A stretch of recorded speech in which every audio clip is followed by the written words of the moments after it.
ഇടത്തൂർ മുംബൈയിലാണെങ്കിൽ നമ്മുടെ വൈജയന്തി പുതിയ ജോലിക്കാരിയെ കൊണ്ടുവന്നെത്തിക്കുകയാണ്.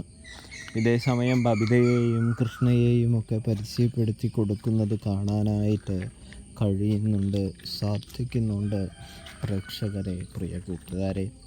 ആ സമയമാണെങ്കിൽ നമ്മുടെ വൈജയന്തി ആണെങ്കിൽ ഇങ്ങനെ ഓരോന്ന് പറഞ്ഞിങ്ങനെ പുകഴ്ത്തിക്കൊണ്ടിരിക്കുകയാണ്. അപ്പോഴേക്കും ബാലചന്ദ്രൻ അവിടേക്ക് വരുന്നുണ്ടെന്ന് കാണാൻ കഴിയും. ബാലചന്ദ്രൻ വന്നതിന് ശേഷം ചോദിക്കുന്നുണ്ട്, അതായത് ഒരു കുക്കിൻ്റെ ആവശ്യമുണ്ടോ എന്ന് ചോദിക്കുന്നത് കാണാൻ കഴിയും. ഇതേസമയം ആവശ്യമില്ല ചാ, ഞങ്ങൾ പറഞ്ഞതാണ്, അമ്മയുടെ ഇഷ്ടപ്രകാരം വെച്ചതാണ് എന്ന് പറയുമ്പോൾ, എങ്കിൽ കാശ് ആര് കൊടുക്കുമെന്ന് ചോദിക്കുന്നത് കാണാൻ കഴിയും. കാശ് ഞാൻ തന്നെ കൊടുത്തോളാം എന്ന് പറയുന്നൊരു കാഴ്ചയും കാണാനായിട്ട് സാധിക്കും പ്രേക്ഷകരെ.